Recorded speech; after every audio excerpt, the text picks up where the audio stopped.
BTB Wood-Fired Pizza and Grill in the mall at Grease Ridge. You know they get over 50 TVs there. Not a bad seat in the house, whether you're watching college or the NFL. Get over there on Saturday, maybe Sunday. Here's what I suggest. You pull up a spot at the bar and you order their draft of the month. It's the Blue Toad Black Cherry Hard Cider. Sounds really good. And I bet it pairs really well with the hot honey dry rubbed wings that are on special this month. Be great. Kick back. It's a little bit of heaven right there at BTB Wood-Fired Pizza and Grill in the mall at Grease Ridge. If you're more of a wine drinker, they have the Dark Horse Blend on special this month. You pair that with a pizza burger, and now you got it going on. We're getting deeper into the year. You don't need me to remind you that.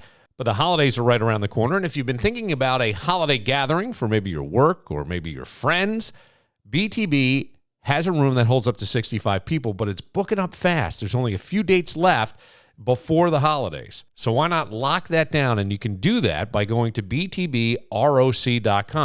Now, you have to order a catering package, but all the information's right there, and you get the room up to 65 people.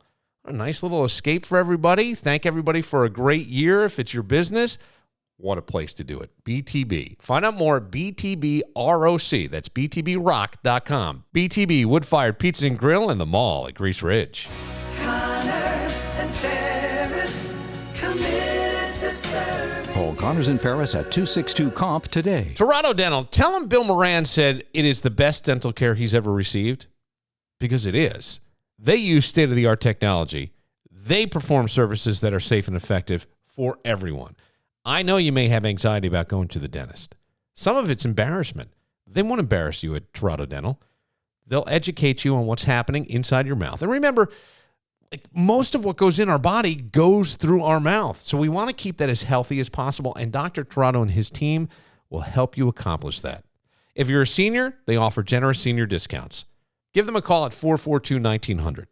TorontoDental.com. When your old career gives you lemons, throw in some ice, mix in some vodka, and call it a podcast. From the Mac of All Trades studio in Fairport, and driven by Victor Chrysler Dodge Jeep Ram, it's Billified, the Bill Moran Podcast.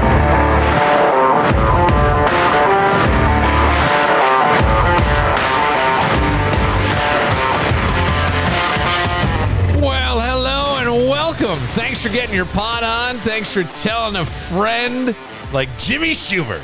Yeah. Comedian Jimmy Schubert. So every once in a while, I like to see what you're up to. Yeah. So I'll type in Jimmy Schubert in YouTube. I'll type it into Instagram. And I always love what comes up. I watched you in Montreal not that long ago on YouTube. Yeah, I just, I get around, bro. If they speak English, I work there. Even if they don't, I still work there. I open the refrigerator door, the light comes on, I do 15 minutes. All right? That's the kind of entertainer I am. I'm still recovering after that Phillies meltdown. Jesus. Every team that beats Milwaukee over the past, I don't remember how many seasons, ever Yeah. makes it to the World Series. Yeah, and that was the Diamondbacks. And I fucking hate the Diamondbacks. And I don't even know why, but I don't like them. I haven't liked them for years. Yeah, well, you can't blame them. I mean, they beat the Phillies with singles, and you live by the home run, you die by the home run. Yeah. Couldn't make any adjustments. That the bullpen let them down a little bit, and then the bats went fucking cold, and you're in the middle of the you're in the middle of the World Series. You can't have that happen. Meltdown. Come on. I mean, what do you say? But the Eagles are hot. That's what you say. Come on. The Phillies shit the bed. Go Birds! Like a true Philadelphia sport fan, used to getting kicked in the stomach every time the championship comes around, just getting your heart ripped out of your ass and fed to you like a cheeseburger. I know. Jimmy Schubert is at Comedy at the Carlson for a show tonight, and then 2 shows Friday, 2 shows Saturday. Yeah. It's funny. You always come around this time of year because it was a couple years ago that you, me, and Jimmy Barron went to a Halloween party. I don't know if you remember this. I took it to somebody's house. Yeah. We walk in there, and Ippolito, you'll love this because there's some out-of-shape guy. He's got on a Superman outfit, okay? And it's really saggy and baggy on there. And I just remember I'm walking in behind Jimmy, and Jimmy goes, "Hey, Soup, you really let yourself go." I just never forget it. The guy just looks at him, and I just burst out laughing. Nice. Superman, you really let yourself go, bro. Let's get some Zumba going or something, bro. Let's get back to the Man of Steel.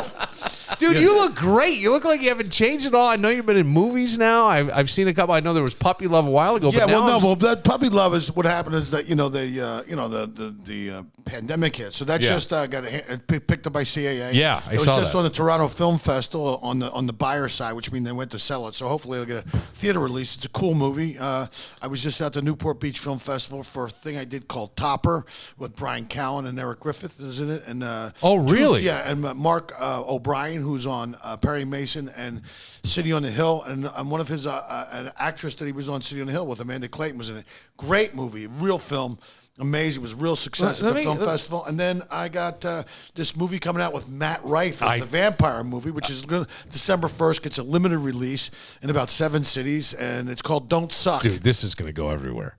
Because I saw the trailer of it, and you're perfect. He's the booker. No, I'm the manager. I'm sorry, the manager. But you play it so well, dude. Yeah, it was a culmination of every shitty manager I've ever had in show business. I took a little piece from this one, a little piece from that one. You can read about it in my new book, Jimmy Schubert, a little more than 15%. But they're all great movies, and it's funny because it's so funny. To be able to, I moved out of L.A. I thought, This is what I was just going to say to you.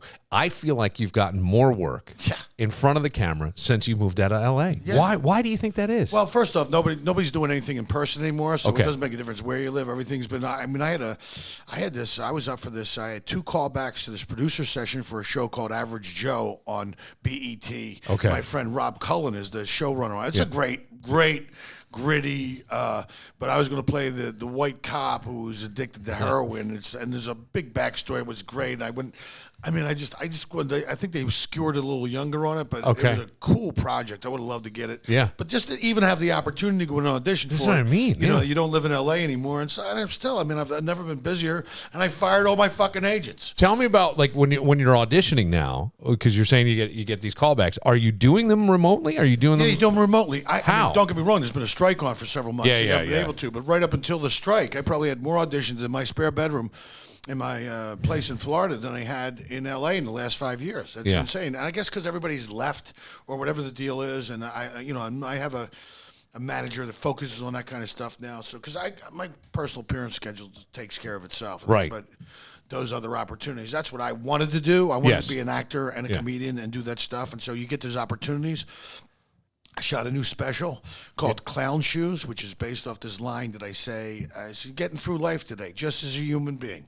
From the time you get up to the time to make it back home, go home, it's like walking through a minefield in clown shoes. There's so much fucking stupidity. You got to worry about getting canceled for a tweet. I mean, all this shit. It's just impossible. It's impossible. It's true. It's like people are so fucking bored today that they have to look for shit and trouble everywhere. They're just must you rob the fucking little joy I have in my life, you selfish fucking twat. My favorite thing to see now on TikTok is the Just Stop Oil people getting run over.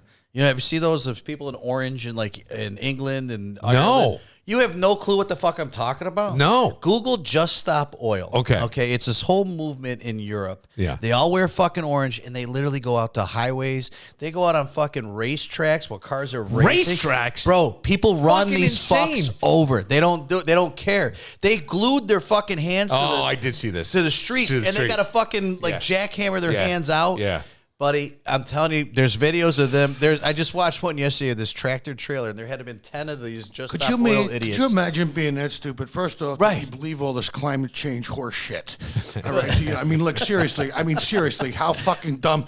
I could buy fucking ham and cheese, and they'll put it in a plastic bag. I could buy trash bags, which are plastic bags, in the supermarket. I get a gallon of fucking oat milk in a plastic container, but you can't give me a plastic bag to carry all my fucking plastic home from the fucking. Could we be any? It's like going to be the. It's the stupidest fucking thing. Could you imagine being in a restaurant and go, I'll have the soup. Did you bring your own bowl? No, just ladle the hot liquid into my hands, and I'll lick it off my blistered palms. Can I get a yogurt? You bring your own cone? No, I was just going to lay on my back and fill my face with the soft serve until I tap out of diabetic coma. It's I'm with you. I said this yesterday. We had a conversation the other day about electric cars. I've driven them. They're cool. They are cool. They're great. You drive them right, your brakes are going to last forever. The acceleration is so quick on those cars. But the idea of going in New York State to all electric by 2035 is fucking dumb. We're not I'm there. sorry. We're not I there. got news for you. Dude, they outlawed the incandescent light bulb before they had a fucking suitable replacement. Yes. Look, hey, dumb fucks. And I'm talking to you. It's like you like these fucking politicians. You've never done anything except suck from the company tit.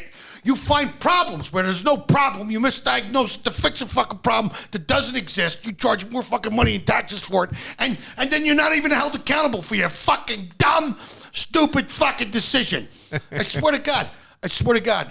Jimmy Schubert, 2024. These people couldn't even. I'm fucking these on people board. can't find their fucking asshole with both hands. Well, the problem is that I get the idea. Look, you want to be a good steward of the planet. Make it leave night. You're not doing all that much better with electric cars. First off, it's not even. First off, You're just not. No, The batteries alone. You're fine. How do you get with to charge them? You need gasoline Well, to fucking or run. coal. And Or have, coal. and have you seen the 9-year-olds down there at the bottom of the coal bat vault just mining that shit because you fucking virtual signal because you can drive an This electric is car. what I'm saying. Meanwhile, you strip mine the land in Earth's core over there. There's 9 villages dying of starvation. But I'm not driving a clean car. You fucking. It's just these fucking people. Seriously. I don't get. Look, But it's the logic because, to your point, go back to just the plastic bag thing. I don't understand that in New York State because all the things you just listed, and then there are still some places that you can get the plastic bags. Right. I loved them for the garbage for my wastebasket in the bathroom. Right. You could have I those. said, I got to pay 10 cents for the bag. Yes. I said, why would I pay 10 cents for the bag? She goes, because the dolphin got one stuck in his blowhole. I go, yeah, but I didn't do it. You're fucking charging me the dime for what all of a sudden. Right. So we're doing Saving the World 10 cents a time. Next month at a dime, go. Yes. We get some Kevlar vests for the orangutans who live in the Serengeti from keeping them from getting poached. Is that what we're doing? Saving the World 10 cents at a time now? Well, I think like the bigger thing is what's the money? The money. Somebody's making money off this move somewhere. And I got news for you. And that's look. The electric car was created first. The electric engine came before the gas engine. Why didn't it go? Why didn't we have that first? Well, how come it didn't go? Because somewhere there was money. Right. There was money for the gas Well, engine. all of it's a giant fucking con job. Yes. And And I got news for you. The fucking dime I'm paying for the grocery bag ain't much of a fucking deterrent. Let's say I was going to do some horrible shit with those plastic bags. That fucking dime wouldn't stop me. Yeah, here's $2. Give me 20 bags. Keep the groceries. Give me the bags. I go right to the beach, put on a scuba mask and some swim fins, swim out with the bags, and just start jamming them into a dolphin's well. Take that, Flipper. But you can still buy the plastic People are bags at freaking out. Costco. yeah. Yes, this is true. You can buy the You can buy plastic the case bag. of plastic bags at Costco. Yeah, Isn't that they fun? call them T-shirt bags. Yeah. They say thank you across them. Yeah, because that's where That's why I use them for garbage bags in I my bought 'em for my bathroom mom for in the garbage bags. bedrooms. Oh, I gotta go get seriously. the thing at Costco. Like, what's the difference? I'll give you a case. My mother's got 3. Fucking dumb. You know, you said who's making money off us. We all know this popular grocery store. They just started charging $10 for their paper bags, right after Pandy. Yeah. Home Depot doesn't charge 10 cents for their paper bags. Oh, they don't? No. Home Depot, you grab a fucking stack. I didn't know that. No. Target doesn't charge. Target's got But some handles, people too. listen, I understand you wanting to close at midnight from midnight to 6 because you realize you're not making shit. You got employees standing around. I agree with that business decision. But now making the 10 cents on the bag, come on. Yeah. Come on. Yeah, I mean, how Let's much money do you need? Right. Like, I mean, look at fucking All of Bill it. Gates. Look at Bill Gates. Look this fucking. You know what? I just fucking love somebody with a high-powered rifle. Just one of his. just fucking pump a 308 from a fucking mile or halfway. Just rupture his skull like a watermelon in a Gallagher No, show. wait. Now, why Bill Gates? Because he's a fucking scumbag. He's a fucking scumbag. The fucking guy, he profited off the vaccine. People are dying. He's buying up all the homeland. He's releasing mosquitoes. He thinks to make people allergic to meat. You look at that fucking motherfucker. Is he- He got all he's this money. behind- He's still got the Beatles haircut and those Coke bottle glasses. Maybe he could spend some of that money to like. Ask him about the peanut allergy. I bet you he's got a taste. Is he behind the plant-based meat? I think he is. Yeah, the I think plant-based he is, meat, which Pete. by the way Yeah. is horrible for you. Yeah, I think it is. It's horrible for you. Look, you want to be a vegetarian? Like, people are delusional. Yeah. Now, the other day, I'm having fun, buddy, with my friend, and we're going to catch up. And he goes, "Hey, I got 2 people coming to change the reservation to 4. These 2 people invite this 5th girl. Dinner was at 7. All right, All I had for breakfast was a bowl of oatmeal. I'm so hungry, I could punch a baby in the neck. You ever been hungry? My blood sugar's off. And then she comes in at 7:25. Dinner was at 7. Oh. She was 25 minutes late because she was getting her nails done. I don't know what it is about the heavier a woman gets, the nicer her nails got to look. Like she's holding on with 10 cuticles of dignity before she lets go altogether. And I was like, bitch, I don't even give a fuck if you have fingers. All right, I want to order some food. She goes, hold on, I'm a picky eater. Which I'm not buying because, as I said before, she's a little on the larger side. And she goes, well, I'm a vegetarian. I go, no, you're not. I mean, fuck, I dated a vegetarian. They're skinny, they're gaunt, they're anemic, they're gassy. They're horrible people. This is a vegetarian right here, and this is you. Whoa, way the fuck over here. That's so far from a vegetarian. Now, you may be a carbivore or a desertarian, but there is no way in hell you are a vegetarian. I only said it, well, because, trying to be a nicer person. I know it's fucking. People are so delusional. People are so Well, look, delusional. if you want to eat a plant-based meat, just eat the real stuff. Right. Eat the real Celery. stuff. Yeah. Spinach is great for you. Celery is Celery, great you'll for burn you. more calories right. eating it than you get from Yeah, it. celery is a negative calorie food. That's right. It's I think I learned that from you. Right. That's I right. think I learned that from It's you. if you eat celery, I'm not look, there's kidding. 2 calories in 1 stick of celery, but if you eat it, it takes your body 10 calories to process it. So you lose weight when you eat celery. I mean, you could kill yourself eating celery if that's all you fucking ate. I mean, it would take a long time, but you could do it. It's death by celery. Although, I was doing some research. Celery does have one good use, according to Peter North, apparently. Peter North is a male porno star who's known for the amount of fluid that comes out during climax. Quite substantial, pretty impressive, and he does it on a consistent basis. Last year, he's in Vegas at the Adult Video Awards, and they asked him, he said, Peter, what's your secret? He said, I eat lots and lots and lots of celery. It's a water-based vegetable. It acts as a natural Viagra. He said, it just fills me up. I don't have a joke. I'm just passing along the information. You put that on the shopping list. I'm waiting. No, you put that on the shopping list for those special occasions. birthdays, anniversaries. You need that high-end, meaty money shot. You pick up some celery. Meaty money shot. You'll be shooting flies off the ceiling with this. So these guys came in, Kevin. They were standing outside the door. They look at me and go, what happened to your face? Yeah, You what's got going on there, herpes." Nelly? So I went to a new dermatologist. I have to go every 6 months. I had a melanoma like a while ago. Yeah. Insurance changed. Got to go to a new doctor. So I go in there today, and young, right now I'm in my early 50s. Let me ask you a question. Yes. As you carry on with this, I want to ask you a quick. Do you use sunscreen on your face all the time? I do now, but I didn't when I was younger. What kind of sunscreen? I don't know, like 7. Mineral Peter North based makes it. sunscreen. Is that the best? Mineral based. I think mine is. because all that other stuff Yeah. is Class A carcinogens. Yeah. The amount of exposure to the sun has gone down a lot in Yeah. this country, but the rate of skin cancers and stuff good- is up. it's up, yeah. Because people are covering themselves in those chemicals. Your skin is the largest organ on your body. I didn't and you're like- smearing. I didn't like it either. But Yeah. I tell you, I went and used this mineral-based sunscreen. I spent a day in the I was Well, golfing. you're Irish like me. It's that pale skin. I'm almost fucking invisible. What are you talking about, bro? The only way I stand to getting a tan is if I get a melanoma and it all grows together. Hey, you look great. Thanks. Got about 6 weeks to live. I need like a SPF 250 where you squeeze the tube and a long sleeve turtleneck pops out and Bubble Boy can go outside and enjoy some fresh air. I can't. Well, I'm that dark-haired Irish family. Like, everybody's from Ireland, right? So I've got the fair skin and freckles and moles like all over. So I got to strip down.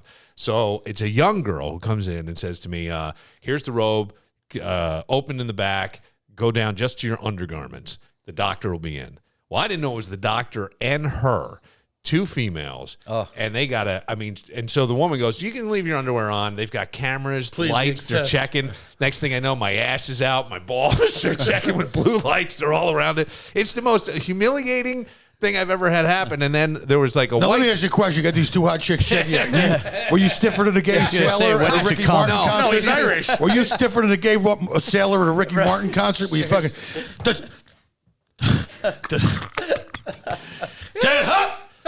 No, they thought it was a melanoma too. No, this is where like I know there's nothing. It's like you kind of go into just no man's land. You just sort of they're not even human. Not me, bro. I'd be fucking... I can't. It's a doctor. I felt very awkward, very uncomfortable. And then they found this white thing, so they did a biopsy, and she said, you got to keep it covered. And I go, this is great. I'm walking around, and the first thing, you go, hey, you got a herpes? I was fucking looking in the window. I was like, first off, what kind of fucking Band-Aid is that? That's what they gave me. I forgot it was on my face until you came in. That's not even like a fucking Band-Aid or a Johnson & Johnson brand. That's like a fucking a white foam hanging out the bottom of it. Look at that fucking You should get like a brown marker and color the back of it in so it'll look like a mole. Hey, John Boy, what's going on? Night, John Boy. Bill, not for nothing. I heard that kid from the Waltons had the giant mole. Yes, he did. And not for nothing, the sun's been down for about 2 hours. You can pop that fucking Band-Aid right The now. herpes was a couple of months ago. He had the big herpes on his lip. There it is. There you go. There we are. Normal. Now it looks like you cut yourself you can't shaving. even tell. Yeah, Now it little looks like you pimple. cut yourself shaving. Yeah, that's all it Pimple. was. Yeah. All right, there you go. Now we're better. Look at this. Now we're better. Dan just showed up. That's nice. So, Jimmy, what other projects are you working on besides? Is there anything new? No, I got a new hour special that we're Yeah. editing right now. I got a new album coming out, so on top of the 3 films, and Jesus. fucking just trying to fucking hang in there and fucking hang on. You know what I mean? Trying to stay relevant. You know, in this fucking shitty business we call show. Are you decorating guitars yet? No, it's just you know, believe me, I'm fortunate for the opportunities. You know, very lucky to be able to still fucking work and do all this shit. So. Yeah. Well, and where are you doing mostly out of Florida or all over the country? No, I do all over the country. Yeah. I do, you know, I got corporate events. I do Yeah. casinos. I do theaters. I do comedy clubs. And, you know, just whatever. You know, you're asking a lot of questions. You got a subpoena for Christ's sake? No, I don't have a subpoena. I just want people to know that, you know, because the movie stuff I think is fantastic. I don't remember you having that many projects at one time. No, That's no, the- I don't know what happened. Like COVID kind of got shifted handsome. everything. Yeah, and I don't know what to You got in better shape. I lost a little weight. Yeah. You know what I mean? I got my knees replaced.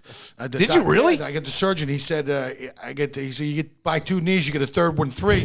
So I had him fucking put the knee joint in the middle of my pecker, and now I can fuck around corners now. So, yeah, I'm rocking and rolling. Everything's going great for me. No, it's just... No, I got my knees done. I've been doing hot yoga. I do hot yoga 3 days a week. It's in a hot room with a guided meditation, which is great. You know, you stand next to these hot Wait, you chicks. really do this? I fucking do hot yoga. I take fucking ice baths like you're fucking like a fiend. Okay. Yeah. All right, so I've you're been doing both. intermittent fasting, which I'm telling you is really good for you. Yeah. But the first couple. Wait. All this new We shit. got to start with one and then work our way Okay, through because it. this is a whole new you. Almost like a new. This is. Don't give me that face. Right. You're looking at me like no, because this is like Jimmy, who Right. was part of. I mean, look, you came up with. Yeah, you were one of the Kennison and those outlaws. guys. One of the Sam Kennison. But you know, dude, if party you're the same guy, living. bro, if you're the same guy after 20 years, you fucking wasted 20 I got fucking you. years. You know, you got to grow a little I bit. agree. For On Christ's the sake. way here, we just went to Tony D's. He had one of everything, and then we were talking about how much everybody could drink at the table, and he was like, "Yeah, 0.27. I'm okay to drive." I'm like, "Yeah, that's because you fucking grew up with Sam Kennison, blasting lines, yabba dabba doing, drinking every day, and now you're doing hot yoga." And intermittent fasting, which, by the way, the first couple days I had to set the clock back 3 times. but it does. What are you going? 16 hours not eating and then 8 hours of eating. I do the same thing. I'm on a caveman diet. This morning I got up and had some pterodactyl. It's fucking delicious. So No, I've I was been- eating a banana with my foot this morning. It's the new caveman diet. Come on, don't fucking ask me serious questions. No, I want to know. Yeah, but so take- you do like even 12-hour fasting, Yeah. or 14 or 16 Yeah. hours, depending on what your cycle I've is. been doing the 16. And I with just the- have for all I have for dinner is a nice hot fucking ribeye. Yeah. No shit. I cook it with rosemary and garlic. I just have the fucking meat. I drink water. I use Celtic sea salt in my water. Yeah. And I have a shake. I put in my shake. I use Irish sea moss, a very mineral dense, 92 minerals that the body needs on a regular basis. I put bladderwrack and burdock root with it, which are also blood cleaning stuff. And then I put soursop, which is a Latin American fruit that will put the chemotherapy industry out of business. A banana, some cashew milk, and some collagen. That's my morning shit. Can you put this online so somebody can copy it? No, and but do this? that's it. I mean, you just do the research. But I have that shake after I get back from yoga, and I eat at 5:30. I'm done eating. I get up in the morning. I do yoga. Sometimes I'll go to the beach. How good do you feel? Because I honestly, God, it's the best I've seen you look. Oh, thanks. It's the best I've seen you look. But I still look like I get hit in the head with a bag of fucking nickels. But other than that, How do they get the milk out of the cashew? you gotta have some small fucking fingers to milk the cashew. You know what I'm saying? That's what I'm talking. That's the thing we were talking about earlier. Yes. Human beings are just happy that the cashew is just a cashew, a delicious nut who produces a bacteria which fights gum decay and tooth decay. No, they had to turn it into a milk. The cashew's going, what, it's not enough? I'm not enough for you just being a nut? You're going to make fucking milk meat, turn me into some milk? Plus all the choices, fucking lactose, fucking, When did you start the ice bath? The ice bath I started doing, I was doing some research about the saunas and shocking the system. Yeah. The ice bath, you just jump in. You get it down to about 37 to 42 degrees, and you stay in for 3.5 minutes. I'm telling you, it's a mental toughness that I love, that you go, I'm not getting out. I'm not. And you just got to breathe through it. And it's also, it pushes the fluid through your lymph system, cleans it out. It raises your human growth hormone. It raises your... Dopamine. Yes, dopamine for hours, and it's great. And instead of like another thing, like doing saunas, but instead of doing it like over the course of 3 days, you do it one day, like Monday. I'd say 30 minutes, 10 minutes off, 30 minutes, 10 minutes off. 30 minutes. Another thing, shocks the system. Puts your body's capable of doing amazing things, and it's just you just have to put the right stuff in there, and kind of and put the hot yoga, the guided meditation. Meditation is unbelievable. This is the shit that I love hearing you say, because all this stuff I don't do the ice bath. I do a cold shower. First thing I do when I wake up. No, I get it. Cold I get it. Cold shower, but minutes. I used to do cold shower. I do cold showers. The ice bath, submersion tub is better, but I'm too much of a pussy. If the cold shower. Is the cold shower is the cold, and the ice bath is the flu. Yeah, I mean, it's like who else is addicted to it? I just heard Dana White talking about. He actually has the ice bath thing shipped in, and then he gives it to the crew. Which he's so addicted to ice because it raises your dopamine 30%. He almost died. But a combination of all these things, on top of the fact that you don't drink. I mean, I drink water and coffee. I run my water through a 5-level filtration system. I run through a Brita filter, and then I run through a 5-level. You're kidding me? No, I'm not. And we're talking about plastics earlier. I defy you. I dare you to not have your food interact with plastics ever. You can't. It's impossible. Yeah. But then you and all this shit. When you start to go down these rabbit holes, you realize fucking margarine. Yeah. Margarine is like fucking poison that the FDA approved for our usage because somebody bought somebody off or something. It's straight up poison. You think you're doing yourself the people who use margarine have 35 to 45% greater chance of getting cancers because that's 27 of the same ingredients as fucking paint. The shit they put in your kids' fucking cereal is poison. It's one of your kids got ADHD. He's got fucking yellow dye number 5, red dye number 6. He's got it's all fucking poison. They're poisoning us. The food's not the same as when we grew the fuck up. Years ago, I did a diet that was designed for people who had type 2 diabetes. Yeah. And it was one of these things, and you're probably familiar with them too. 30 pounds, 40 days is what they guarantee. I lost about that in 40 days. You're eating about 500 calories. I got to tell you how much better I felt and how much I realized food just poisoned us, and sugar, how bad it is. Just peanut butter. After I went back, I was fucking bloated. Let me tell you something. And I loved peanut butter. Fasting. Is the best tool. They talk about the shit in the Bible. Is like prayer and fasting and why guys would do that. The body starts eating all the bad shit first. Yeah. So when you get down to a state of ketosis, you get like if you did it, let's say you did a 72-hour dry fast. I'm not even talking about water. I'm talking about another 72 hours. Talking about your body would reset your entire immune system. It would reset your entire immune system. It's not even a joke. Have you done that? No, I've gone 48 hours. You have? I've done 48 hours with no water, no anything. No, and I would go longer, but even 48 hours is enough too. That's tough. Yeah, but just you gotta an entire weekend. Yeah, nothing. Jesus Christ! I remember weekends in your past. Hey, I've done enough damage. It's time to take care. No, but you look. That's what I'm saying. Is you look great. Now, what about the meditation stuff? When you say these guided meditation, what do they have you do? I do Raja yoga, which means royal yoga, and it's not vinyasa. It's not this. But it's more kind of a meditation focused yoga. You're still doing difficult moves and holding them in a hot room. You're sweating like a gerbil on his way to a Key West pet shop. And you got all these hot chicks in their Lululemons. You know what I mean? 1 minute she's standing there, next thing she's human origami in a pair of tights. You know what I mean? So, but yeah. So, and the guy who leads the class is giving you a guided meditation and talking about stuff. But the fact that you go inside your own brain and just go, That's not serving me anymore. I just kind of focus on just, and Yes. you're able to rearrange the furniture in your own head. Yeah. That creates a positive self-talk and stuff like that, and just all kinds of other benefits, and start learning about like manifesting and putting your desires with an emotional kind of thing, and just going and envisioning, the future or life that you want to have, and it puts a whole different spin on it. It really does. Okay. So this is all the shit that I like. You're speaking everything I say on this podcast. Yeah. Because I do. I get up in the morning. I always meditate for 15 minutes. And meditation, I think people have a bad idea about it. Like you got to sit cross. I just sit in a chair, and all I do is you don't even have to concentrate just on breathing. Find a hum in the room. You get a thought, just wipe it up like it's in your, like on your iPhone, and it's gone. Try to keep your just as quiet, and it's so good for you. Yeah, but the other thing too is binaural beats on YouTube. You punch them on the TV, and the binaural beats, the vibration, the music, the frequencies, and you just kind of put that on in the background, and just to let you go, and you drop deep in. So I'm microdosing too, which helps you drop right in to that deep. Microdosing with what? Mushrooms, psilocybin mushrooms. Yep. It's not a full dose. It's No. a microdose, but I've heard this. It just opens the doors and get you access so you can drop in deeper on your meditation. And I tell you, the research they've done on psilocybin mushrooms with post-traumatic stress disorder, and trauma, and healing the brain, it also rewires your brain. It makes you, it makes me more creative. I write better. Just everything. It just gives you an edge. So. Well, since you've been doing all this, and you talk about manifestation, all this other shit's happened for you. Yeah. I was a dumpster fire before. No, I don't think you ever were a dumpster fire, and I don't mean it that way. I'm just going, I mean, look, I remember you were in all these, the Italian Job and Mr. and Mrs. Smith. I would always go, hey, there's Jimmy. You pop up for a second, but now, like in this Matt Rife movie, you got a big, you're a main character in that thing. Well, it's fun to do, Yeah. And the other thing is, since I left LA, which is really fucking expensive, and my bills were like half of what I was spending in rent and all this other stuff.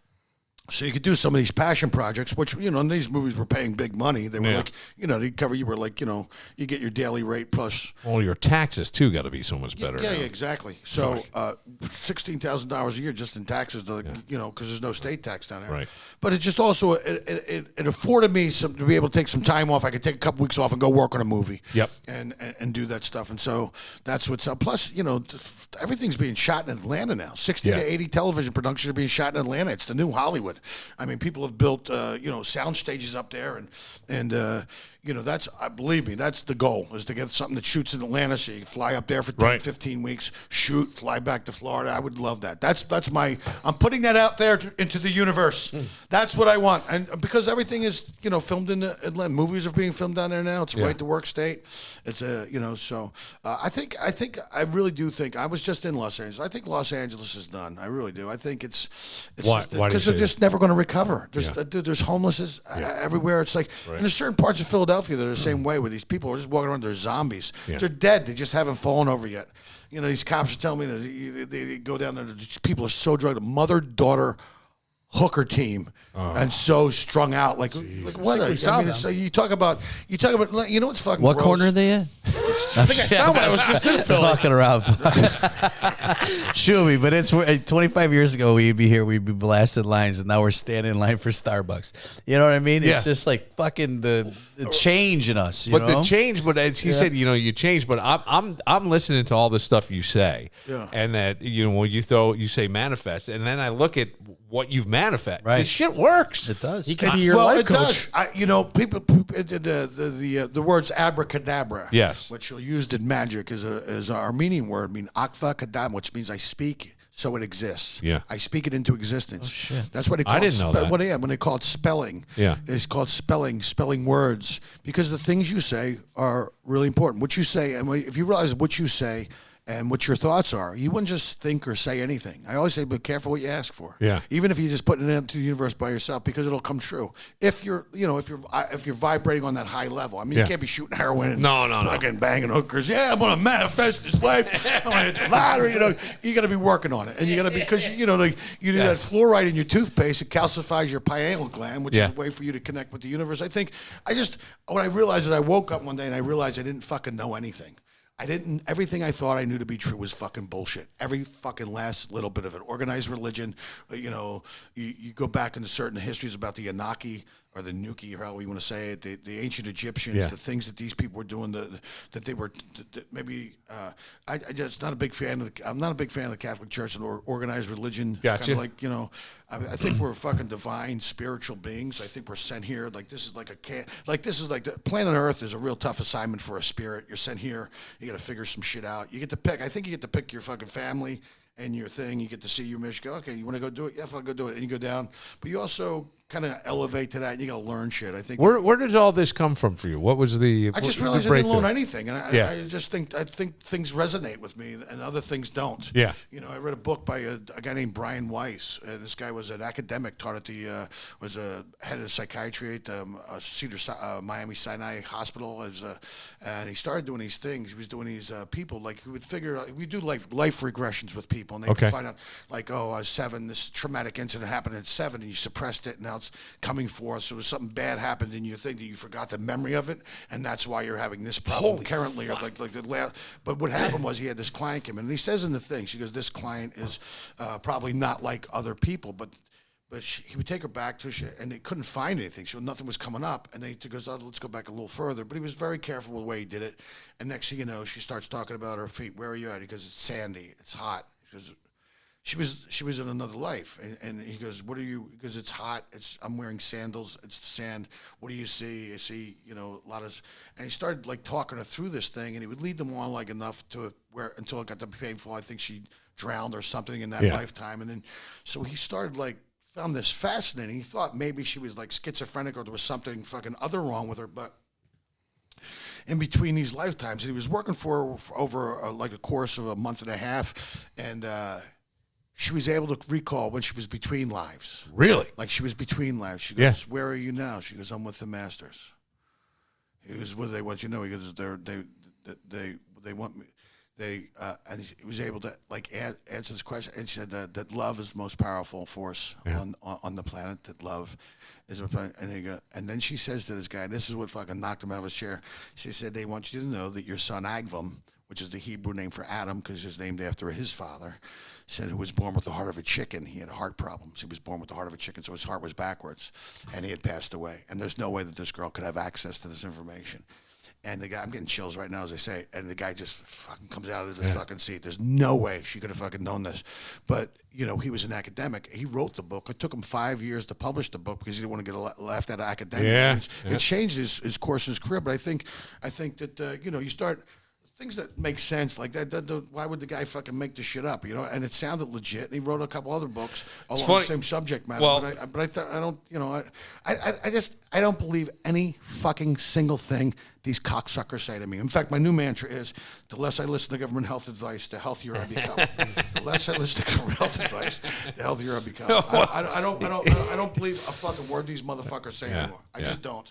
And so I had to go. Now I got to go do my own research on almost fucking everything, on news stories. I got to be my own reporter. Well, you do. You got to be your own doctor. When you start to see, I wouldn't trust these motherfuckers as far as you could throw them. I would go see a pill pusher. I'd rather go see a guy on the street. Than see these fucking people. They're nothing but pill pushers. And, you realize that, things like Alzheimer's and dementia are physician-created diseases because they put all these people on these statins in the 70s. These are cholesterol-lowering medications that, your brain sits in a pocket of fluid made of cholesterol. Your body creates new cells in an environment of cholesterol. It's not fucking bad. The body produces fucking cholesterol. You're taking cholesterol-lowering medications. That 250 number is fucking bullshit.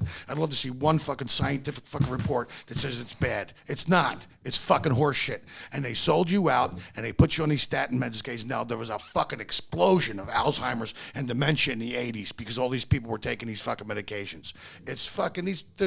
I wouldn't fucking trust these motherfuckers as far... You think it's okay to butcher children? Oh, yeah? You think it's okay? Yeah. And when they look back on this, what's the difference between this and what the Nazis did? Tell me. You're fucking butchering fucking children. Kid can't vote, but he can decide he wants a fucking vagine.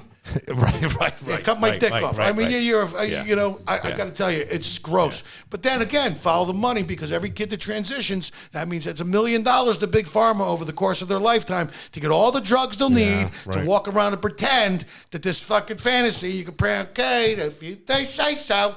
You know, okay. I mean, I'm sorry. You're fucking. No, look, I'm supposed to believe the science of science, but not the biology of science. Or you can pick the science of the vaccine, but not the science of biology, or the science. I get to do whatever I want. Okay, you're fucking mentally ill, and what they don't tell you, 68% of those people fully transition commit suicide. Yeah. Because there's no way the human body is meant to process all those fucking poisons, chemicals you inject. Now, I'm a comedian, and I know all this. So, what the fuck? How could you not know it? Well, even if you have a little sliver of gray matter between your fucking ears, Yeah. you can figure this shit out. Yeah, I always think that sometimes the truth these days is coming from comedians. To be quite honest with you, the further a society drifts from truth, Well- the more they hate those who speak it. yes. Yeah. Yeah. I mean, look, Bill Hicks was one, right? You got Chappelle, these guys are. I mean, you went viral on a thing. I sent it to you. I sent you in a text. It was success addicts. This man. Yes, they Success. said this man dismantles why there'll never be the cure for cancer. But I'm like, why this man? Yeah, because they didn't fucking do the research. Yes. They couldn't even research the clip to fucking find out it was Jimmy fucking Schubert. Right. A man. This guy must have did some deep research. He must have done some deep research. He probably stole it from my fucking Instagram page. Could give me credit? A man says. A man. A flankless, faceless man in the crowd, in the dark, says. Fucking people. But I love that this is the I don't know if it's the new you, the evolved you. I'll say the evolved you. It'll be the evolved you and Yeah. the new me, because I ain't going back. No. I ain't going back. And I just once you fucking once you wake up, you're never going to go back. I just think it's fucking criminal. I love that these people, we call them these people that run our country, are fucking absolute fucking animals. Yeah. They don't give a fuck about you. They're laundering money into Ukraine. It's fucking embarrassing. Hey, if you had one successful laundry operation going, let's open another one in Israel. All these wars, these banks, they're happening because they want it to happen. These banks loan money to the Palestinian side. They loan money to Hamas. They loan money to the Israelis. They get to fucking fight out and murder each other. Warfare as a whole is man's failure as a thinking mammal to fucking resolve a situation. It's fucking gross. And you're killing fucking kids because you think your side's better than you're absolutely out of your mind. You lost your fucking mind. We're all connected. We live in this fucking planet, which is a giant human ecosphere. And what hurts the guy on the other side of the world hurts me as well. And until, we get that fucking straight, we got invisible borders and invisible things and religions that I got to fucking hate. I mean, it's just hate from fucking passed down from generation to generation. It's a 4,000-year-old fucking tribal fucking dispute. That's It what goes it is, back right. to, some fucking twat in the fucking Starbucks on fucking La Brea Avenue put a big red sticker on the back of her fucking laptop that her daddy bought her so she could cruise through some fucking basic courses at a community college. Fucking save Palestine. I can't even fucking have a cup of coffee without some fucking twat. Really? Can't I just fucking have a cup of coffee and learn about fucking, I'm sure. Let me get on the phone with the Israeli leadership. Let's fucking shut it down, fellas, because Romy and Michelle over here at the Starbucks fucking La Brea decided that let's fucking pack up the settlements and let's clear it out. I mean, this stuff is so bad, Jimmy, that I'm seeing like pictures of women ripping down posters of missing children and ripping them up.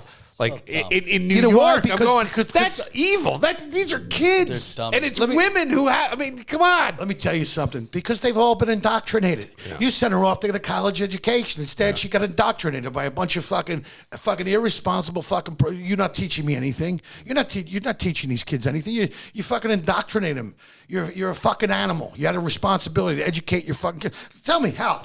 There's not one fucking class that teaches kids how to cook. Not one class. Like doing 1 through 8. There's not a class you could work in about how to teach the kids how to feed themselves, so maybe you could fucking eat healthy. Yeah. Or do some basic human shit like civility, like how to do some critical thinking. Yeah. Oh no. I mean, look at the curriculum. It's fucking 1947 curriculum. It is. It was made up by the fucking Nazis to teach kids how to be a good worker bee. I must go to work. I can take good tests. I watch TV. I am completely programmed to work and make other people wealthy besides myself. It's stupid. Why do you think they call it program on the fucking TV? It's a fucking idiot box. Throw it in the trash can. That's how the poison gets in your fucking house. Tell me about the microdosing. Where do you get it from? Can you buy it online? I got a guy. No, well, I'm kidding, but like, look, in Washington State, it's psychedelics are legal. Well, but I know the microdosing. I know a guy in Washington State who grows. Here's what he does: he puts the psilocybin with lion's mane. Like he blends. He blends the lion's mane. Yeah, lion's mane is supposed to be great for you. All mushrooms are great. Yeah. Mushrooms and the sun are the fucking life giver. Let me tell you something. People avoid the sun. Yeah, I know. Sun's good. You just got to go at the agree. right time of day. Yes. It gives life to everything. Fucking plants lean towards it. I need more of that. Yeah. You know, I mean, everything. It helps, I think. But because we're fair skinned, we got to go in the morning and get it, or on a walk, or you get it like as the sun's setting. I can't be laying out there at 12 o'clock. Ham in a baby oil. I want to get a real burn on. I want to be in George Hamilton. I'm going to compete. It's not going to happen. I'm going after George Hamilton. Dude, you gotta be a guest lecturer at a college. Why is that? Because this was phenomenal. Oh, well, This whole glad thing you was think- phenomenal. At a college, Bill. Yeah. Have you had college, Yeah. bro? What, Yes. I don't have enough problems in my on life. purpose. I say that on purpose. It'll be just like a video, like Peterson showing up, or what, somebody like Yeah, that. but listen, here's the Because thing. he's talking the truth. I know. Here's the problem. Look, you got to do your own research. Yes. This information, if you want to walk around and be stupid, God bless you, because I know the Kardashians make it look easy. But you can fucking go to iTunes University. You can sit in the back of the room and watch financial lectures and civics lectures, all for free on iTunes. Fucking TED Talks. YouTube, there's a thing called other stuff that teach you how to use technology. Like if you want to be a fucking idiot today, God bless you. I read books. I'm a voracious reader anyway. I love to read. Hemingway and all, but also from other generations of people who built society, not people who are interested in tearing it down because they're fucking idiots. But well, I always appreciated comics in general because you can't make the jokes without the knowledge. Comics are often written off as, well, they were the class clown, they were this. But they were the smart kids in the class. That's why comedy clubs were the last ones to get open during the pandemic, because comedians were the ones telling the truth about how stupid it was that you can go to the New York Beer Project, the place would be packed because it's in a fucking yellow zone, but the comedy Carlson was in a fucking red zone, and then we were the last business that was allowed to be open. I didn't know that. Yeah, it's interesting. We were. I remember Jimmy came into the show by his car. Yes, the parking lot. But people, yes. Bro, they weren't shutting us down. That was the first. Listen, I tell you the truth, Bill. If you think about this, that was the largest gathering in the world. We were the first people to do that. We were the first people to have a pocket rock show. Down, we all looked at each other. There was 300 fucking cars out there with people in them, and we all looked at each other. And they were flickering their lights. This is the largest fucking gathering in the world. Nobody was doing shit.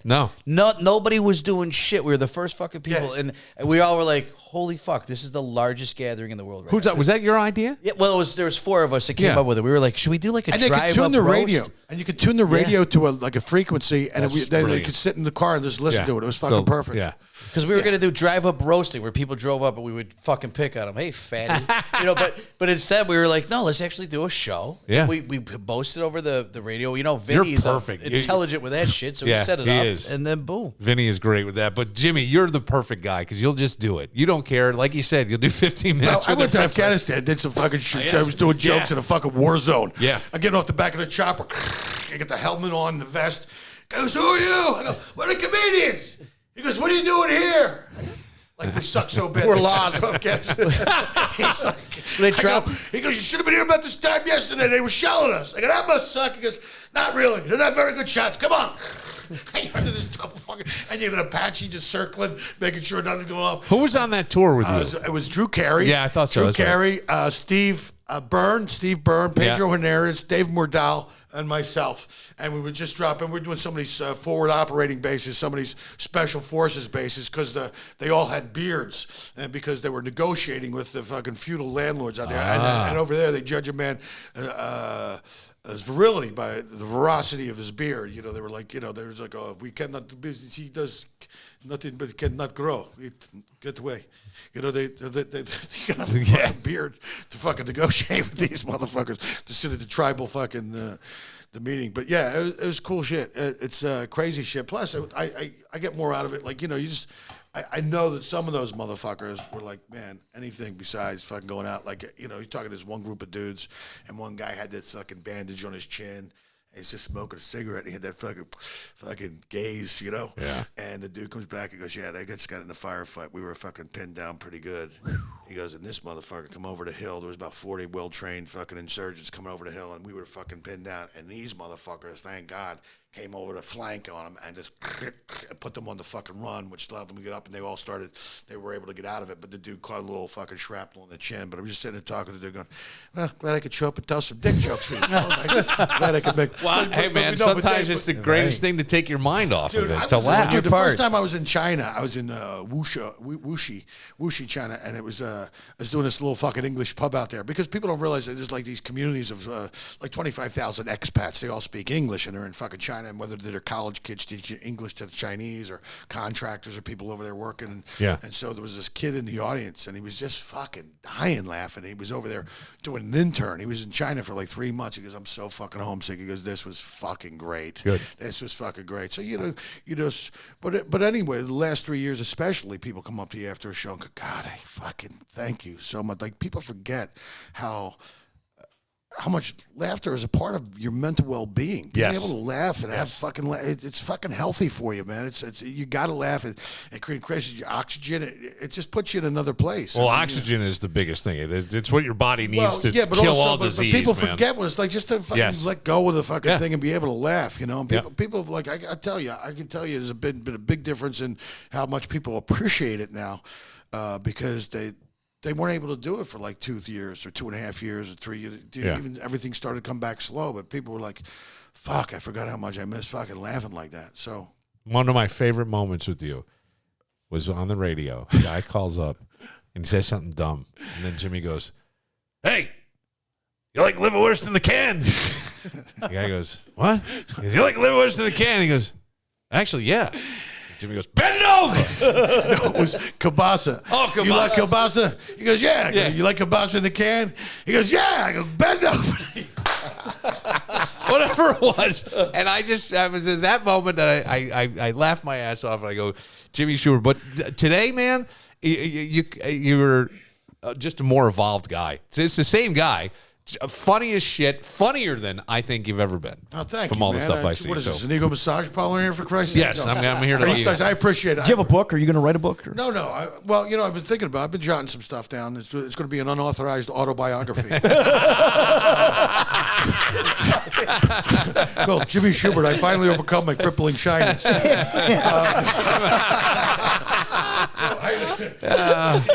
think I'm joking? That's the name of the book. But yeah, it's just, when I got out of California, when I moved out of Los Angeles during the pandemic, and I was able to. Is that when started doing the ice baths and all this shit? Doing all that stuff. Yeah. Because I was able to, I had to leave California to move to Florida so I could afford to be a Californian. Yeah. What? I know. No, yeah. because No, I understand what you're saying. Yoga, but I mean, yes. But also, it's this is free medicine. I mean, this is real medicine. This is fucking ice baths.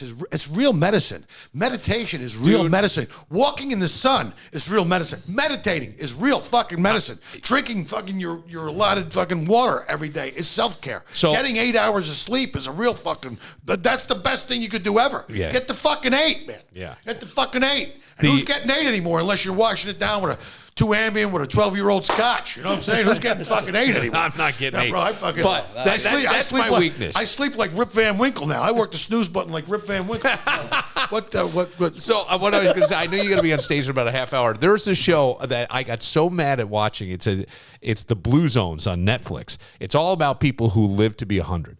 And the reason in these different parts of the world. And the reason is all the shit you just said. And I go, we've had the fucking answer forever. But now I swear to God, I'm going to read the Blue Zone diet and the Blue Zone this. I get fucking pissed off. Why don't they teach it to you? Let me ask you a question. Why is my fucking... Well, they're showing it to you in the documentary. Why are my vegetables without the poison on them? Why is it more expensive for me to buy fucking without the poison? Insecticide, right? pesticide. Yeah. It's fucking inside like suicide and homicide. They're fucking killing you with that shit. Hey, can I get the food without the poison on it? Would that be okay?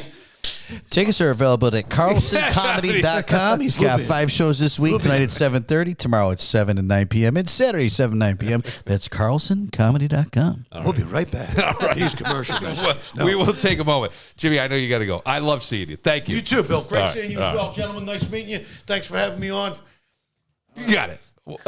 But first, Cobblestone on Main. Here comes the weekend. What a great place to go and hang out. Unwind from the week. Has it been a tough week? It's been a little bit of a challenging week, hasn't it? They have an upscale bar with craft cocktails to help you relax, craft beers as well.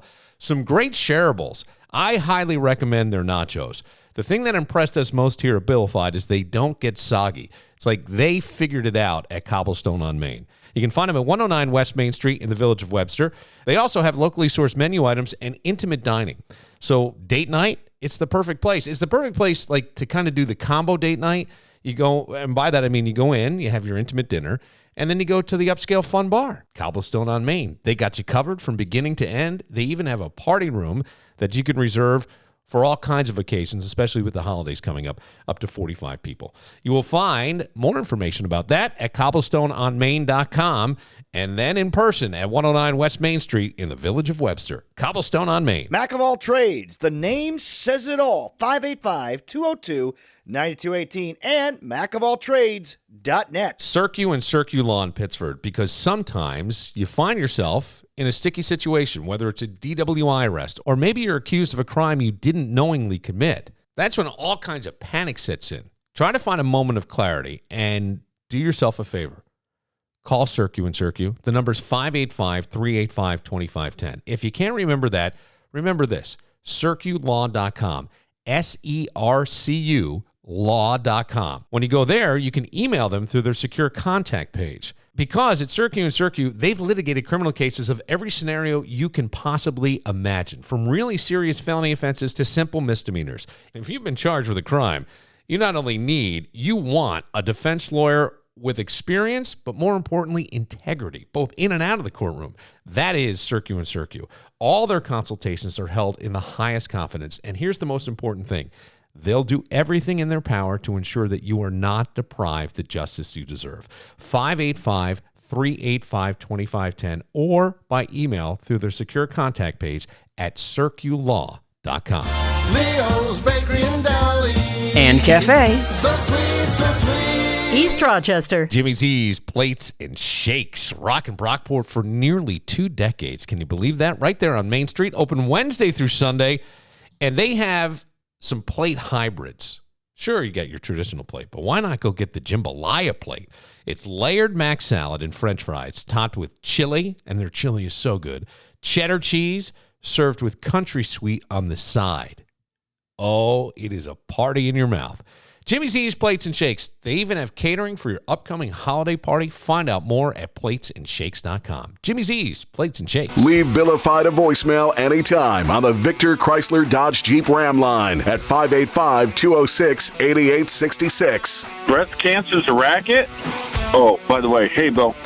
Breast cancer's a racket? Oh, I pray nothing happens in your circle of friends with that racket. And I think it's 7:14, buddy. And be sure to like and subscribe to Billified wherever you get your podcasts. No. That's a deep listener. Yeah, it's a deep listener who didn't listen Oh, he's closely. picking on you. Now, I will say to you, Breast I agree cancer with- awareness has become a racket. Yes. Not breast cancer, No, I know. not the cure for I that. know. But people are only The gonna whole hear some for the stuff. cure. Well, can't we find a cure for everything? No, But that's he just breast picks cancer. on you all the time. Yeah, I know, You're- but that's something serious. What is? Eddie hit the walk-off. Hey, what are you talking about? Like, it's like breast cancer's a racket. I didn't say breast cancer was a racket. I said the whole breast cancer awareness thing. I have 'Cause thought once you whittle it down, how much money are they really getting out of this for research? that was always my. That's the point I was making. I used to get upset when they had the bands go to a certain bar and we're going to raise money for 9/11. Oh gosh, yeah, Okay, that was so huge. this was a big deal back when, I mean, we're going back During 9/11. 9/11, but it was like, hey, man, and we're giving the door. Well, that's great, but then please be honest that the bar is making money. So as you're going there with the intention of, do you understand what I'm saying? Like, Right. to almost to what Jimmy Schubert was saying, think a little deeper on the stuff. And I guess I guess maybe who cares? But at the same time, I sometimes you want to make sure where your money's going is where it goes. That's why when a lot of charities say things like, I've done a lot of work with charities over the years, and when they say things like the money stays local, I think that's a really important thing. I think it's very important for people to be aware that, because a lot of times, like the breast cancer, for example, and I think that's the reason why people say things like it stays local, is there's administrative cost. And I'm not saying there shouldn't be. You need somebody who is a trained organizer, a CEO to run something of that level, right? To really keep it organized. Yes, you do. And that person does deserve to be paid, and whatever they negotiate and whatever's agreed upon is what it's agreed upon. But sometimes it just seems like there's others making money off of it. Hey, buy these jeans. I'm going to buy these jeans because they support breast cancer. Well, how much goes to breast cancer and how much goes into the manufacturer's pocket? So 2 points on this. One, we know we don't know, but professional athletes love to start up these charities in their name. And why? So when they retire, they have something to live off. Well, we know yeah. this. The Dallas Morning News did a whole a whole expose on it during the Super Bowl back in 2012, and nobody wanted to talk. None of the athletes would talk about it because it's the easiest thing to do. Start a charity in your name, cause, charity, brand, racket. That's the evolution. On the flip side, Chris Rock has famously said, "Ain't no money in a cure." Yeah. What's he talking about? Cancer, right? Yeah, I don't want to be that cynical. But who used to do the bit about? There's some, you got to think about that stuff. That was Then why did I have to donate to the Dan Barillo Foundation last week? What the hell? That was the what foundation? Which Dan Barella was that? The Jimmy Schubert, who was just here, a comedian, was a part of Sam Kennison's group. Sam used to do a whole thing about Jerry's kids and how you're never going to find the cure. And Jerry, I should take the bit up and play it because he brings out somebody like. I think today you'd have to call them a little person. And he goes, "You're one of Jerry's kids." And I don't think it really was. And he's like, yeah. And he tells this whole thing. And it's funny. It's pretty edgy. But it's right in the But that's where these comics can go. Because that's the idea is to expose the truth. I have said and thought that a lot of times, yes, because we think of comedy as just funny. And there are some comics where it's, dick and fart jokes. But I think I think most people want to be a comic because they want to be able to say whatever they want. And a lot of times you can't if you work at a certain place, if you represent a certain place. I'm sure there are people who are listening to this podcast who know of someone, maybe themselves, have been asked to take certain things down on social media because of whether or not it's a client, a sponsor, or whatever. Been there. That those things, sorry, Amex, they do happen. And so these are... if you want to be a comedian, you have no affiliation. Now, do you risk in a way I guess, it's not always an easy life, but it's a life where you get the freedom. Right, yeah. And so there's freedom to that. It was interesting to hear Jimmy, man. He's evolved a lot in terms of his habits. Yeah. I only caught the last 15 minutes, but I was hoping that he would write a book about some of this stuff. Yeah. Each segment, like Carlin would write a book, and each chapter would be a different rant that he would. Yeah. Now I hate using the word rant, but a different subject matter that he would go sort on. of a rant. He went off. But he was fantastic. By the way, did he punch you on the way out? What happened? He overheard you. So I was telling these guys that earlier today I had an insurance change over the past year, and I showed up for a dermatology appointment. I have to go every 6 months because they found skin cancer or melanoma a while back or the early stages. One doctor said definitely had she let it go to when you would normally biopsy it, she feels like it would have been too late. Should we set up a fund here? We should not. So then I'll go fuck yourself. That's got to be a new bit, by the way. We have to do that at least once a month. Go fund me or go fuck yourself. Because some of them were very funny. So I was going every 6 months, and I basically had to get down to my underwear, and they would check everywhere. And I was telling these guys today, so I showed up at my dermatologist for my 6-month checkup, and I had the insurance change, and they said, "We can't see you. We don't take that insurance." So I left, and they said, "But there's, this one takes that insurance, and this one." So I waited for a while, and then I kept seeing this white spot here, and it was getting a little bigger, and I go, I got to go get that checked. So I called. It was exactly like right near where I used Drove to go. out to 315 Dermatology. So I go in there and Billy's at the clinic. I had, last night I had printed out the paperwork. Then, of course, I lost the paperwork, so I had to reprint the paperwork because that's me and my world these days. And I went to this dermatology appointment, and it's a young girl brings me back and asks me a couple questions, and they go through, and she's got the iPad.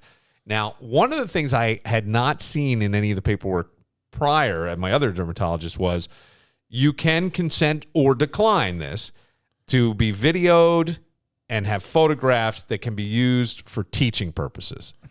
And I said yes. And the reason I say yes is I will admit, I feel like... Any break's a good break? My old man used to say... I was going to say, did you pose? My old man used to say to me, he goes, you look like you stood behind a screen door and someone threw shit at you. My father used to say that to me. Like, I'm just speckled. So I would go and get checked all over the place, and I'd have to go every 6 months. So I go in there today, and the young girl's in there. And she says to me, okay, doctor will be in. Get down to your undergarments, and the gown stays open in the back. So I get stripped down, and then all of a sudden the door open. There's a knock on the door. I say, I say hello. In comes the female doctor, and the wind from the door blows your skirt open. And this young assistant who was with her before. So now I've got the two women there. And normally it would just be it was just me and the one doctor, and it was always a woman doctor.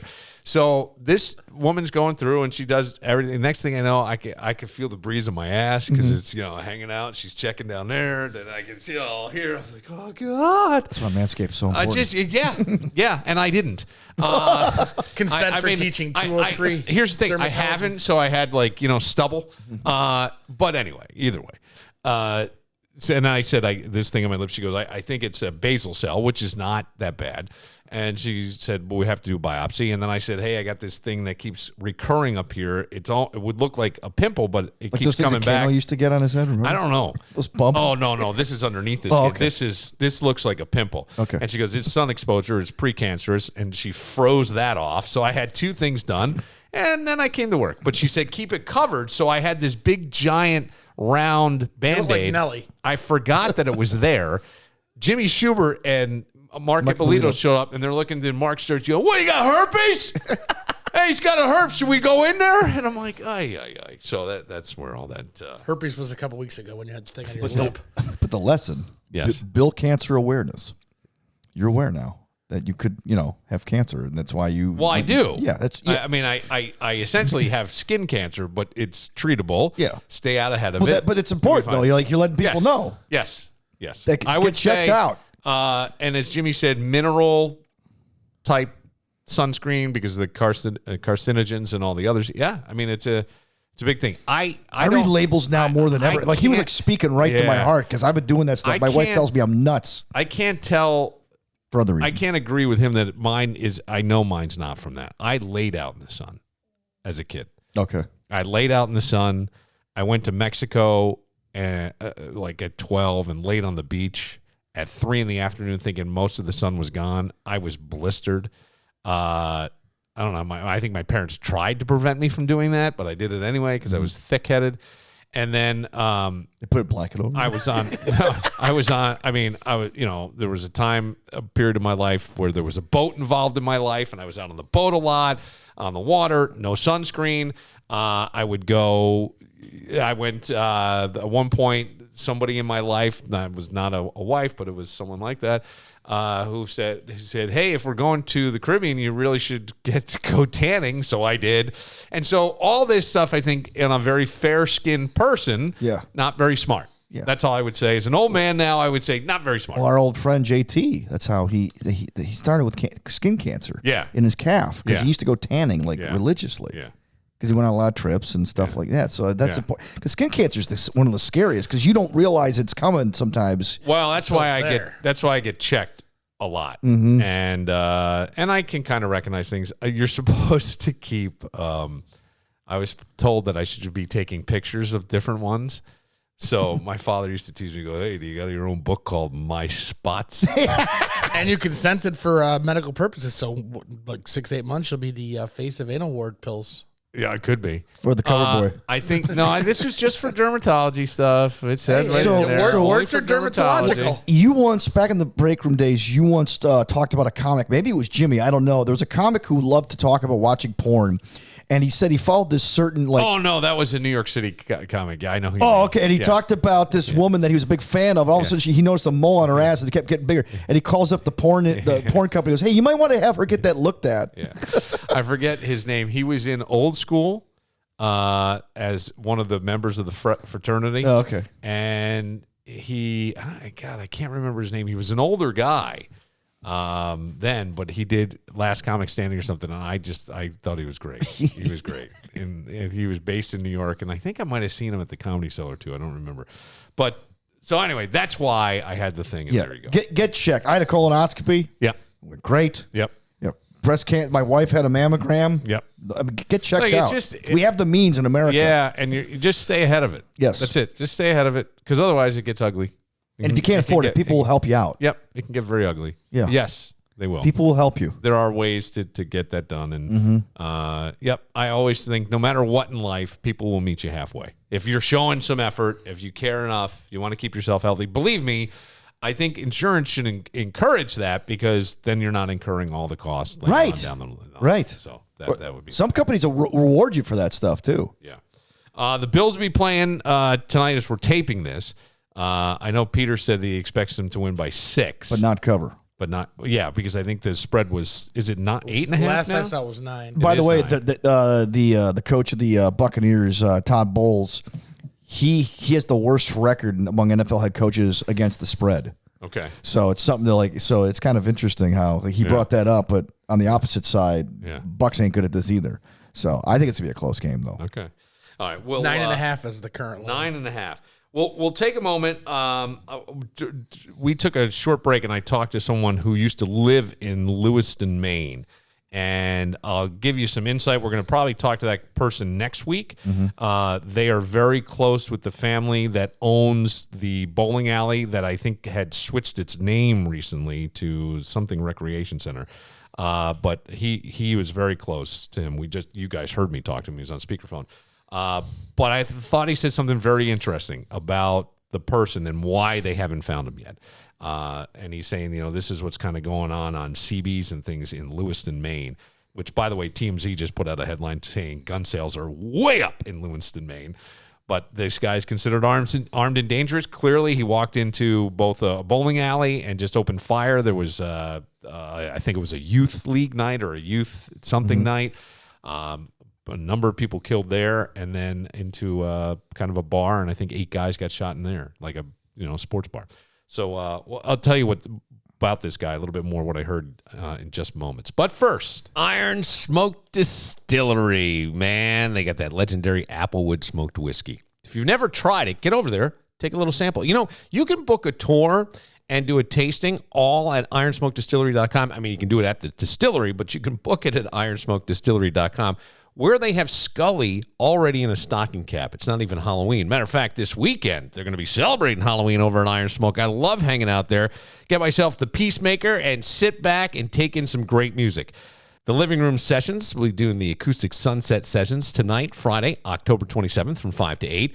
Followed by the M80s Halloween show from 8:30 to 11:30 on the main stage. And then tomorrow night, Saturday, October 28th. It's the Halloween Bash with Band from the Tavern at Iron Smoke Distillery. And then on Sunday, 3:30 to 6:30, it's Rosewood Station Acoustic Session, all at Iron Smoke Distillery in Fairport, New York, baby. Manscaped.com. Get 20% off your purchase with code BILL20 at manscaped.com. Victor, Chrysler, Dodge, Jeep, Ram, Route 96 in Victor, and online at victorcdjr.com. Take a look at everything they have on their lot right there.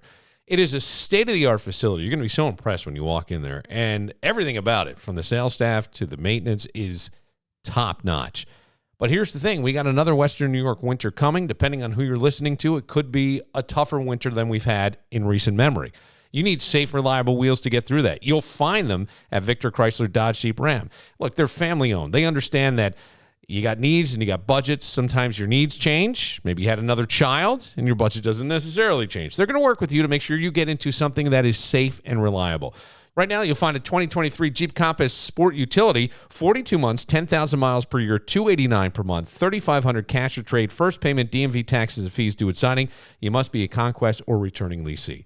They even have the Laramie. It's a truck that I love. If you're doing some plowing and you want a little bit of luxury and comfort with heated seats, the Laramie from Ram is the way to go. And you'll find it at Victor Chrysler Dodge Jeep Ram, Route 96 in Victor, and again online at victorcdjr.com. Well, Connery's Irish Pub, the happiest place in Fairport, or maybe on Earth. Rohrbach Brewing Company, what do you got going on Saturday?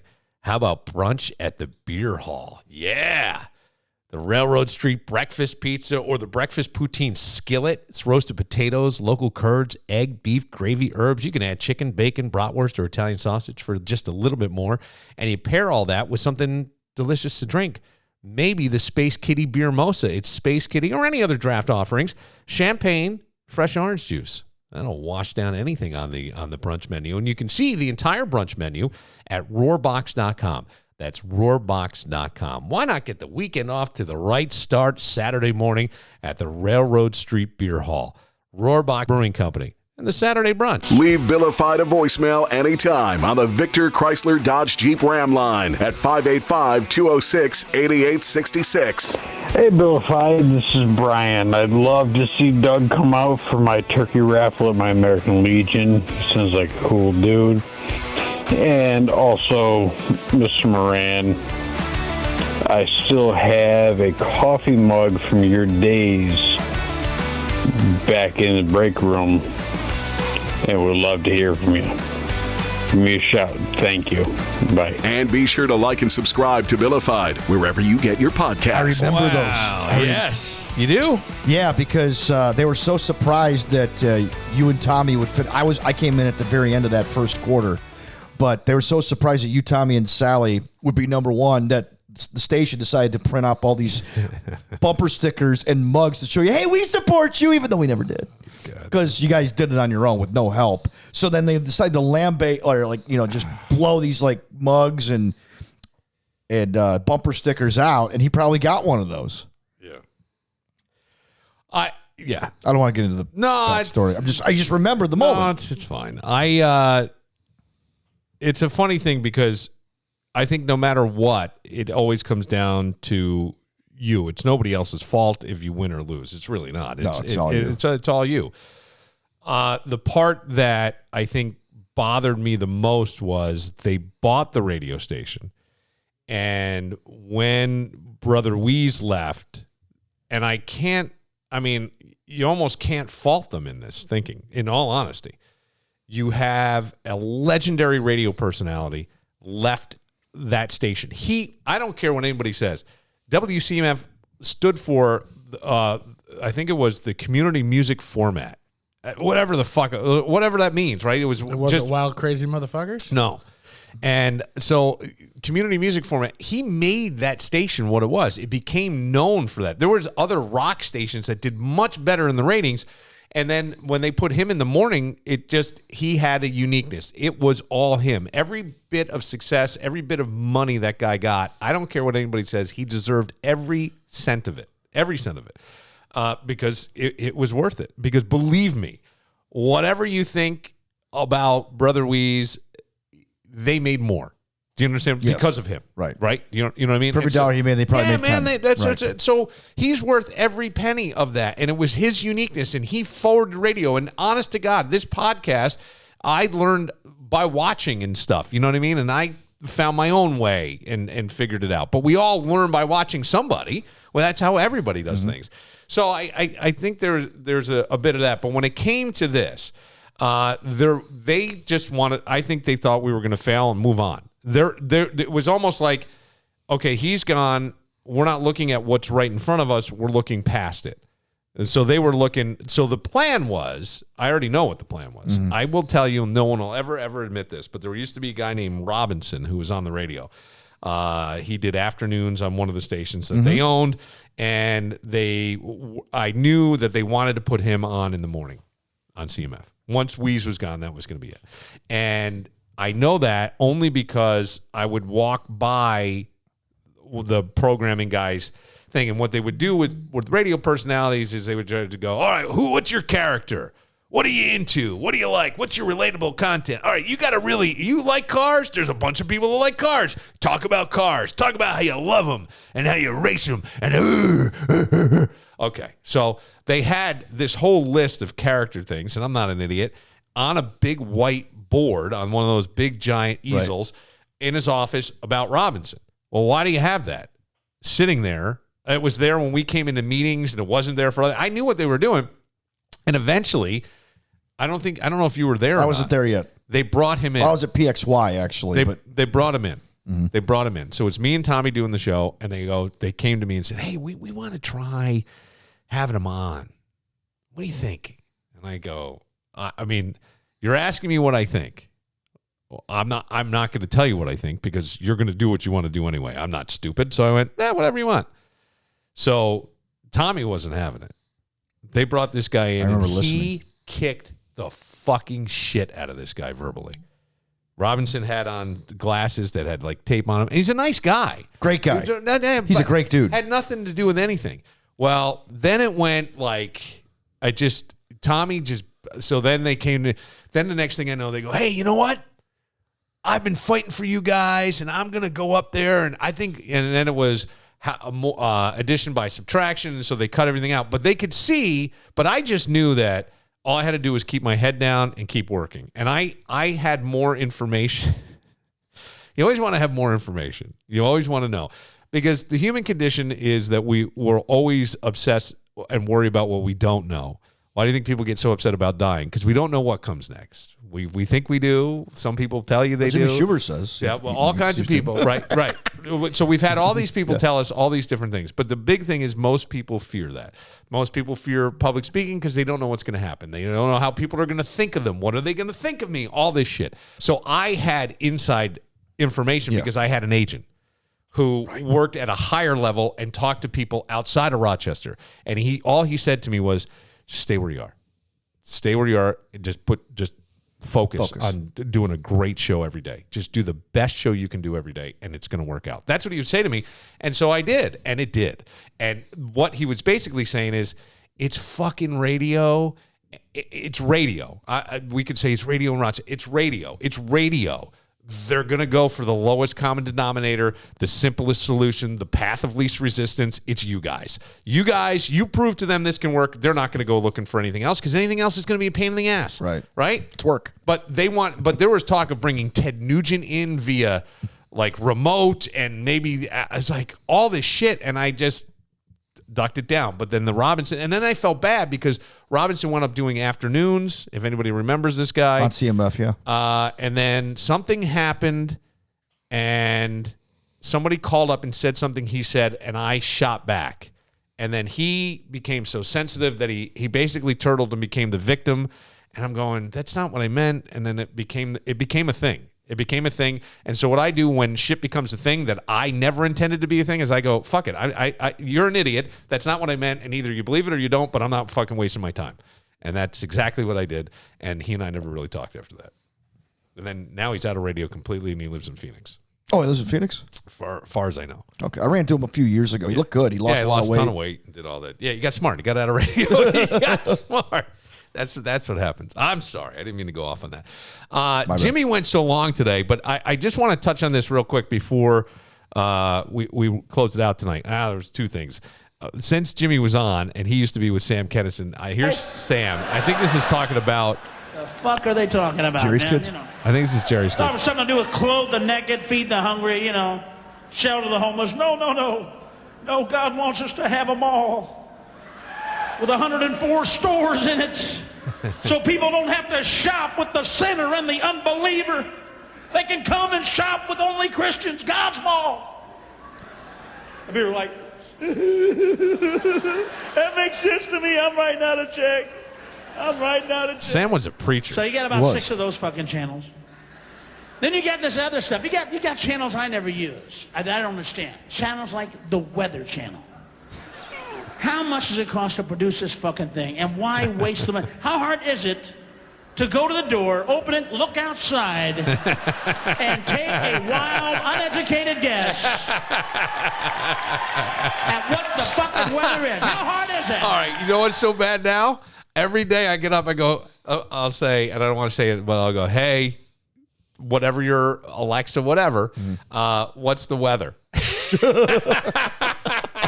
But he's so right. All right, I thought this would be the other bit. I did want to just touch on this, the Lewis and stuff. The Robert Card is a 40-year-old guy who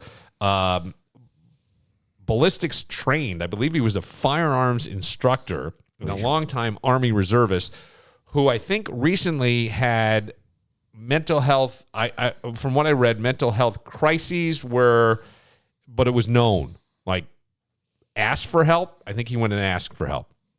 Last night, walked into a bowling alley, opened fire, I would assume with a semi-automatic. I don't really know. I woke up to that text this morning.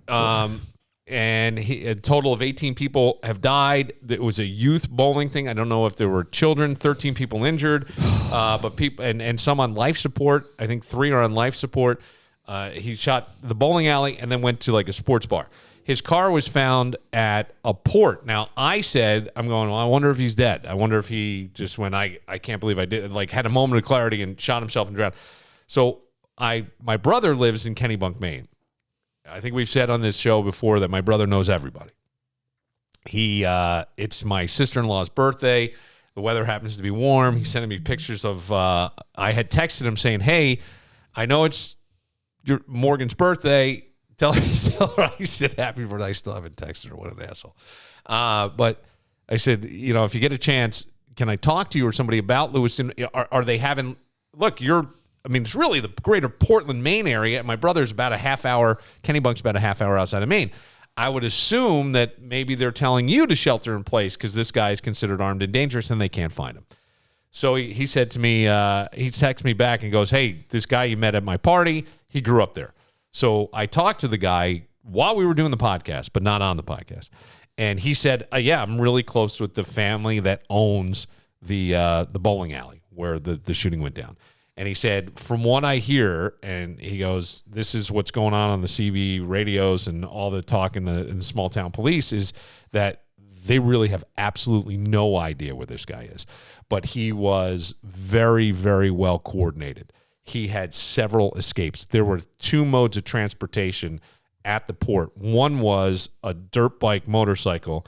And he said, if you just went 3 miles, there's a snowmobile trail that'll take you all the way to Canada. He said, you could cross into Canada, and whether or not there's somebody at this time of year guarding that trail, I don't know.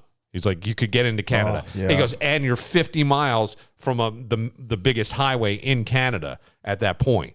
He goes, there could be somebody, but I don't know if they would be watching that border or not because it's not snowmobile season, So that's one.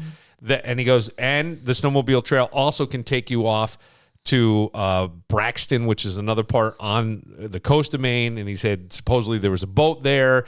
And if any of these didn't work out, he had other things stashed. He had planned this according to the locals there. So whether or not they ever find Robert Card is, it's a possibility that this guy's just gone. And no one really knows other than we can say mental health, clearly.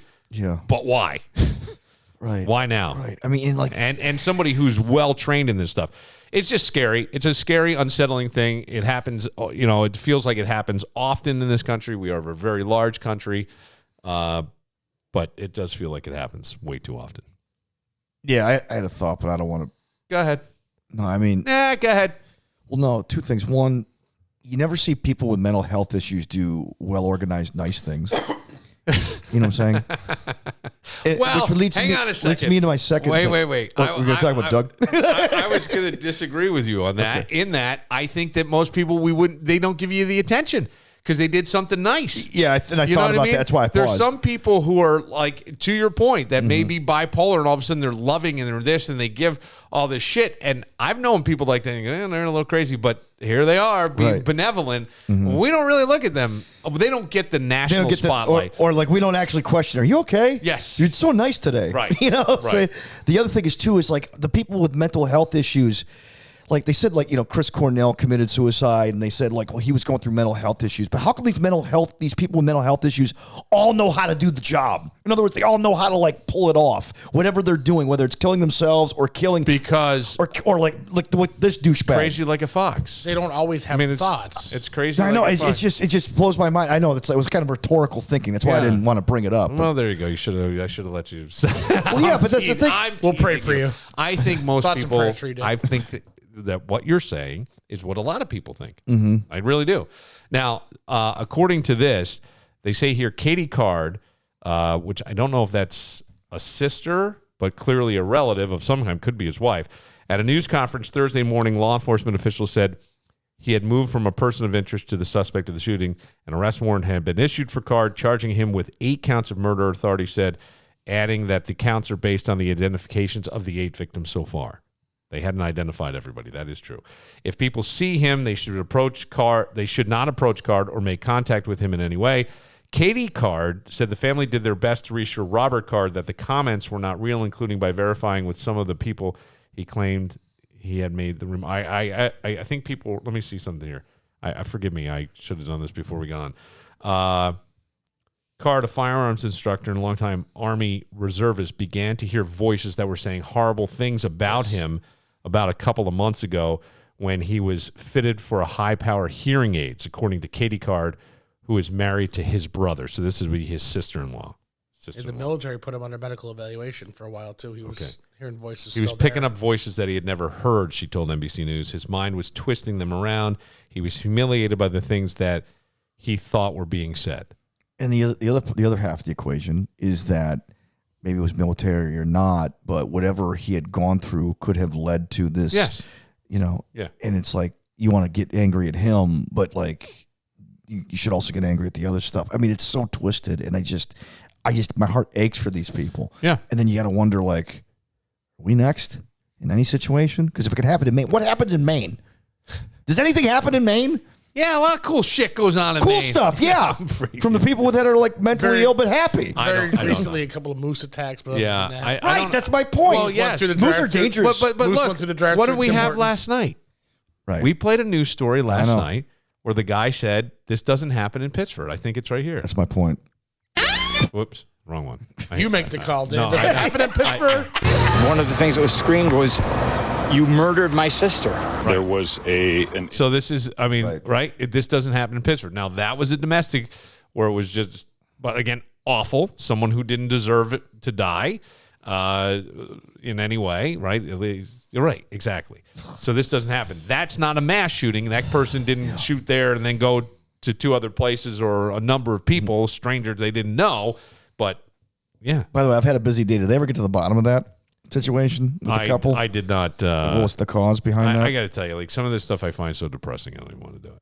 You know? Oh, man, like every morning I wake up and I get all these like alerts. I don't look at my phone. And it's all bad news. And I'm like, no, just tell me, like, did the Bills win? I don't look at my phone. It's more bad news. Which I already knew. Sometimes we'll send, if somebody has texted me or chats with me, I'll do that. Mm-hmm. But I don't look at my phone till after I'm in here, and that's usually by 8 or 8:30. And then I'll look. Oh, Aunt Jean died. At that point. Well, no, I said if I got a text, but I'm not looking at the depressing news stuff. Yeah, I know. Yeah. All right, we're gonna close it out. Oh, I'm sorry. Let's go Buffalo. Right? Everybody got quiet when I said that. Hoping for creamsicle tonight on Tampa Bay. What are you talking about? What are you talking about? I hope we get high positive Josh Allen, super positive Josh Allen, Superman Josh Yes. Allen. Not low positive. Not low positive Josh Allen. Not quiet meditation. Josh. Not Buddha Josh Allen. All right. Well, we'll have recaps and all that stuff next week. Have a wonderful weekend, everybody. God we'll bless you. see you Monday. Stay safe. I'm going to go pray. Red, White, and Brew is a tap and tasting room that focuses on all the delicious flavors of our great state of New York. You can get wineries and breweries and distilleries all there. Get a flight of the different flavors that you want to taste, whether it be brews or wines or spirits, and you get a charcuterie board. And what a great way to spend an evening. And if you're not into Halloween, they're really not doing anything. I would love to go to a place where I'm not going to see a ghost, goblin, or somebody dressed up as Mario from the video games, whatever. Now, next Friday is First Friday. All kinds of great fun, including artwork at Red, White, and Brew. And then the Friday after that is the tasting. They do one every second Friday. So they invite in vendors for you to taste, including Cayuga Springs Winery. They'll even have a bakery there. That'll be November 10th. Mark that down in your calendar. And remember the address. It's 147 State Street for Red, White, and Brew. Find out more online at Red, White, and Brew Rock. That's Red, White, and Brew ROC.com.